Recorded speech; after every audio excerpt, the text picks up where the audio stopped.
Fala galera, meu nome é Lucas, eu sou médico emergencista aqui no norte do Paraná. E nesse vídeo eu vou fazer com vocês uma discussão de um caso clínico de uma parada cardíaca extra-hospitalar em ritmo não chocável, tá? Esse aqui foi um caso que a gente atendeu no SAMU de Arapongas. Era um senhor de 75 anos, a queixa era rebaixamento de nível de consciência e dispneia.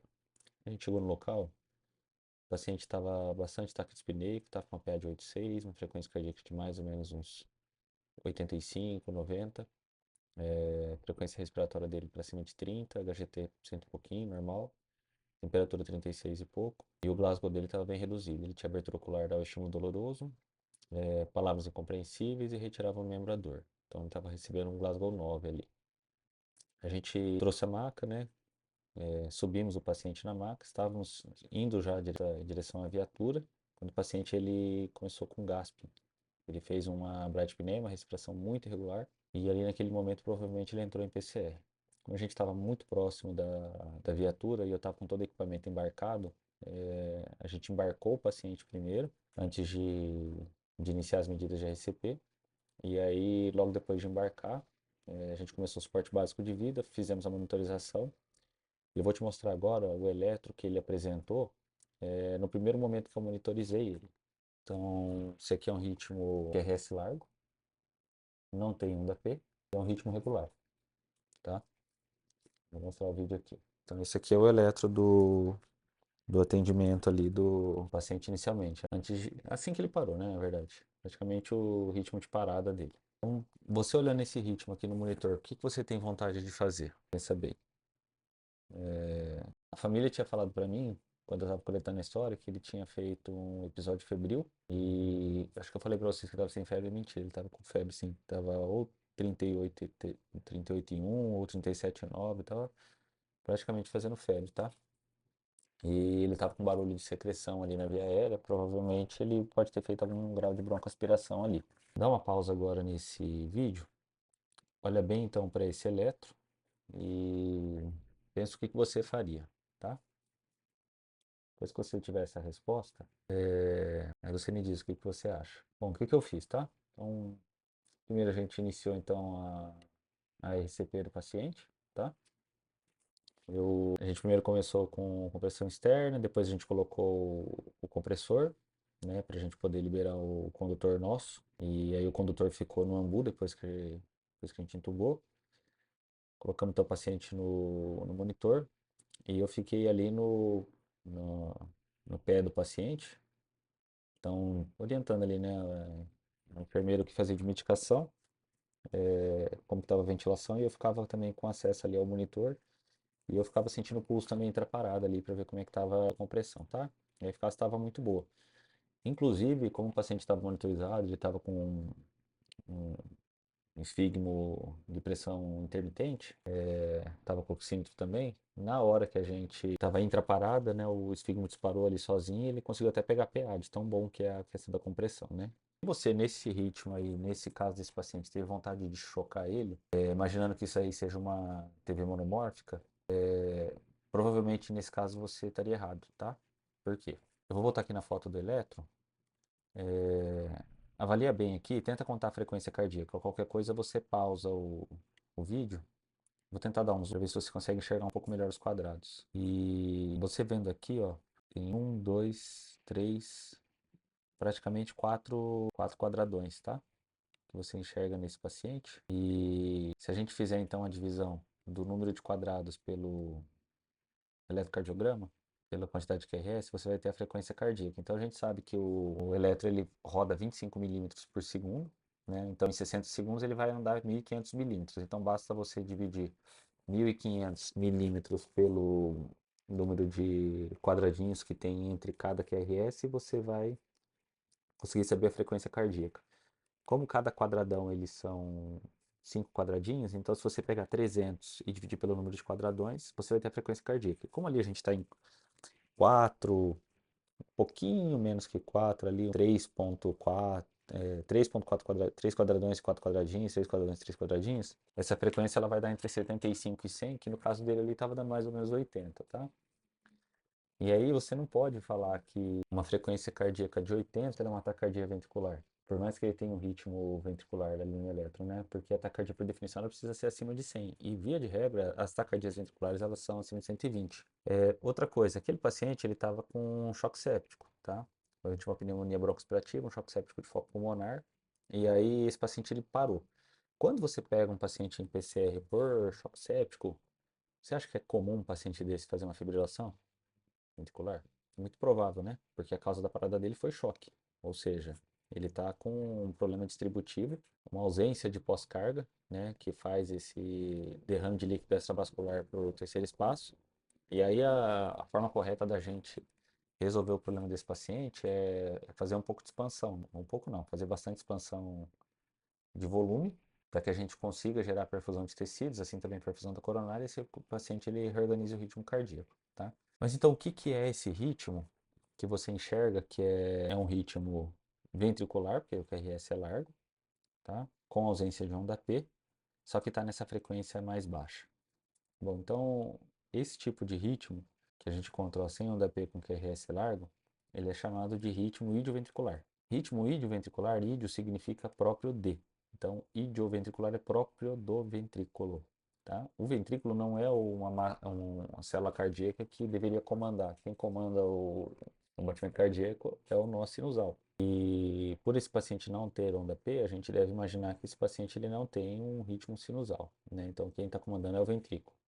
Só que o do ventrículo, os ritmos idioventriculares, eles teriam frequências ali de 20 a 40, né? Que essa é a frequência normal que um ventrículo bate. Se você pega um paciente com uma arritmia, os ritmos sinusais eles teriam frequências aproximadamente entre 60 e 100. Ritmos juncionais, que é comandado pelo 9, frequência entre 40 e 60. E ritmos ventriculares ou idioventriculares, frequências ali entre 20 e 40, tá? E aí você pega um paciente com um ritmo ventricular ou juncional com uma frequência cardíaca de 80 e poucos. Isso é muito estranho, né? E no contexto desse paciente, como era um paciente que estava em um choque séptico e choque pulmonar, era um paciente que já tinha comorbidades, a filha tinha comentado comigo que ele já estava mais ou menos um dia e meio, 2 dias sem conseguir urinar adequadamente. E aí, se você pensar então causas de parada, qual parada que você vai ver que o paciente ele vai ter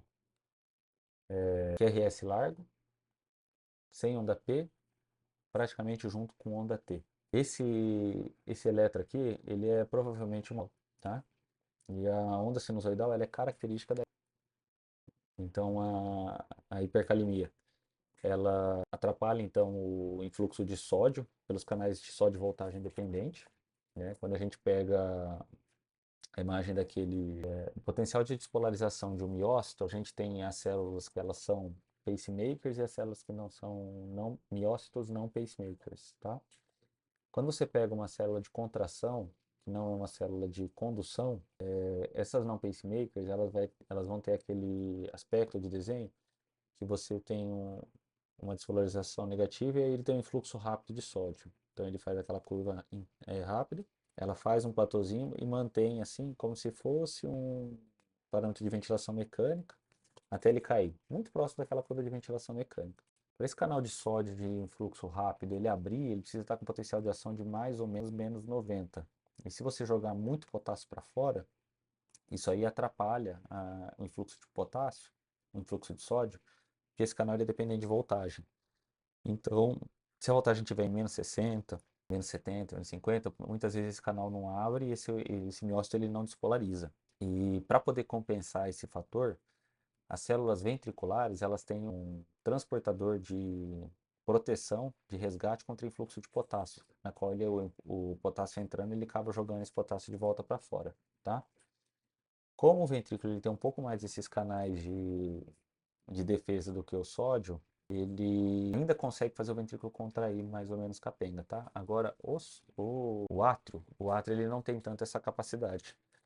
Então, quando a gente vê procura a contração atrial na hipercalemia, a gente não consegue encontrar, tá? Porque essas células atriais, elas realmente não conseguem despolarizar. E aí, quando você vai num eixo de despolarização das células pacemakers, o ritmo dela é diferente. Quem faz a abertura da despolarização do nó sinoatrial, fibras interatriais, nó atrioventricular, Purkinje, ramo direito, ramo esquerdo, que são influxos de canais de cálcio e depois o potássio para fazer a repolarização.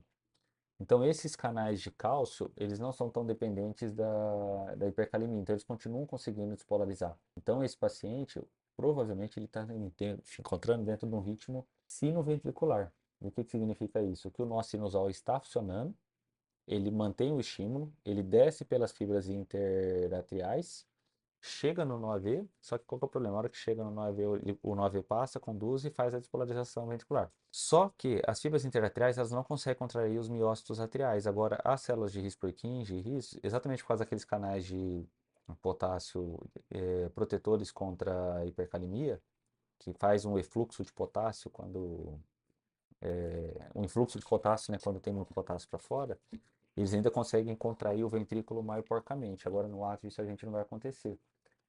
Já as células que fazem o controle, fazem a geração do ritmo cardíaco, né? Por elas serem fluxo de cálcio, elas conseguem manter a atividade e elas continuam funcionantes. Então, esse foi um caso que foi muito interessante desse ritmo sinoventricular, que ele simula como se fosse uma TV, um ritmo chocável, né?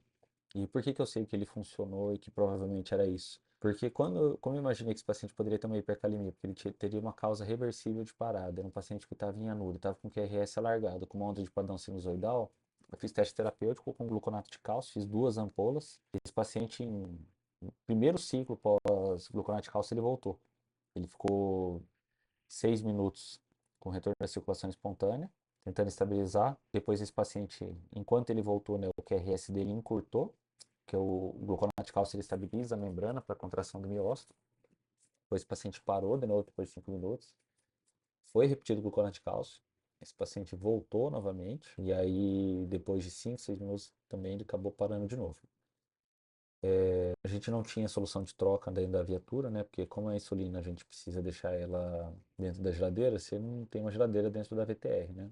Então eu não conseguia fazer essa troca de potássio. E depois aí, infelizmente, né, o paciente acabou, já estava com um período prolongado de parada, já estava fazendo uma sequela neurológica bem importante, né? Já era um paciente que tinha comorbidades, uma qualidade de vida um pouco ruim, e aí infelizmente ele veio a óbito, né? A gente acabou encerrando os esforços. Mas esse vídeo aí mostra esse caso, né? Ele mostra como que é importante a gente conhecer causas reversíveis e não reversíveis de parada cardíaca, porque como a primeira coisa que a gente precisa fazer, e isso é o que a série S ensina, é ver o ritmo desse paciente, porque se ele tiver um ritmo chocado, você precisa desfibrilar ele, nesse caso ele seria um pseudo-ritmo chocado, né? Seria como se fosse uma TV lenta, a gente não poderia falar isso, mas para forma de entender, e que talvez passar uma corrente elétrica no coração desse paciente não ajudaria, né? Você ajudaria a matar mais miócito, e como ele estava com uma hipercalemia, um excesso de potássio, isso aí não ia sustentar a contratividade